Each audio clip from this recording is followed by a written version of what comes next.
you ever have something important coming up, maybe a class test or an interview, and feel your heart pounding and a sense of fear over it? Well, that feeling is anxiety. Now, there is normal anxiety and there's also anxiety disorders. Everybody has anxiety every now and then, but sometimes it can be more than just ordinary anxiety. And today you will hear what anxiety is, the source of anxiety disorders, and the treatments that are available. Now, you may be wondering, what is anxiety? Anxiety is your mind and body's response to stressful, dangerous, or unfamiliar situations. Anxiety over things such as moving to a new place or taking a test is normal. And ordinary anxiety comes and goes, but it doesn't interfere with your everyday life. But this feeling of fear could be with you all the time. According to Healthline.com, if your feelings of anxiety are extreme, last for at least 6 months, and are interfering with your life, you may have an anxiety disorder. Now, there are different types of anxiety disorders, and according to HHS.gov, there are 5 major types of anxiety disorders, and they are generalized anxiety disorder, obsessive compulsive disorder, panic disorder, post-traumatic stress disorder, and social phobia or social anxiety disorder. Generalized anxiety disorder is excessive, long-lasting anxiety and worries about non-specific life events, objects, and situations. Obsessive compulsive disorder is characterized by recurrent, unwanted thoughts, known as obsessions, and our repetitive behaviors, known as compulsions.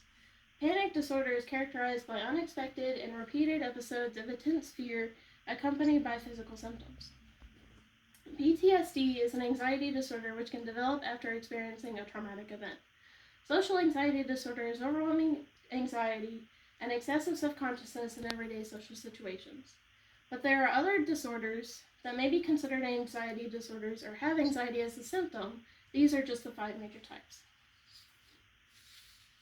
Next, we move on to the symptoms. There are mental and emotional symptoms and physical symptoms. Some mental and emotional symptoms include anxious thoughts, feelings of impending doom, feelings of worry, feeling nervous, restless, or tense, concentration difficulties, irritability, and having the urge to avoid situations that trigger anxiety. Some physical symptoms include sleep difficulties, headache, weakness or fatigue, rapid breathing, pounding heart, sweating, trembling, muscle tension or pain, and gastrointestinal problems. While these are all symptoms, everyone experiences anxiety differently. Now we move on to the source of anxiety disorders. There are causes and risk factors. Some causes of anxiety disorders include environmental stressors, genetics, brain chemistry, medical factors, and substance withdrawal. According to Healthline.com, experts aren't sure of the exact cause of anxiety, but it's likely that a combination of factors plays a role. According to MedicalNewsToday.com, the causes of anxiety disorders are complicated. Many might occur at once, some may lead to others, and some might not lead to an anxiety disorder unless another is present. Now we move on to the risk factors, in which causes and risk factors can go hand in hand. Some causes may be considered risk factors, and risk factors may be considered causes. Some risk factors include trauma, personality, genetics, other health conditions, stress buildup, and drugs or alcohol. These factors can increase the risk of developing an anxiety disorder.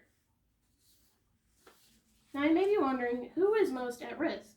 Women are more likely to develop anxiety disorders, and both men and women under the age of 35 have a higher risk than other age groups.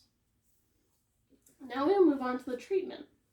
Some treatment include medication, natural remedies, and therapy. Some medication that can be prescribed include antidepressants and beta blockers and others. Now, these medications do have side effects that can be severe and life-threatening, so it's best to speak with a medical professional to figure out the best course of action. Now we move on to natural remedies. Some natural remedies could be lifestyle changes or self-treatment for milder or short-term anxiety disorders. Some lifestyle changes to relieve some anxiety include getting enough sleep, staying active, exercising, having a healthy diet, meditating, avoiding alcohol, avoiding caffeine, and avoiding or quitting smoking. Some actions to help someone cope with milder or shorter-term anxiety disorders include stress management, relaxation techniques, having a support network, exercising, and having exercises to replace negative thoughts with positive ones. Now, these lifestyle changes and self treatment may not necessarily cure anxiety disorders, especially severe or long term disorders, but they can help someone cope. Lastly, we'll talk about therapy. There's therapy known as psychological counseling, such as cognitive behavioral therapy and exposure therapy. Cognitive behavioral therapy is therapy that works to recognize and restructure negative thought patterns or behaviors to help change how someone approaches a situation. Exposure therapy is a technique used by therapists where someone is exposed to a fear-causing stimulus in a safe environment to help people overcome fears and anxieties by breaking the pattern of fear and avoidance. Now, these two are the most common, but there are other therapies that people can do to help cope. Now, anxiety can come and go, or it can come in the form of an anxiety disorder. So there's normal anxiety, but it can be much more than that. And you have heard today what anxiety is, the source of anxiety disorders, and the treatments that are available. And hopefully now you understand how difficult it can be for people with anxiety disorders and how they deal with the world differently.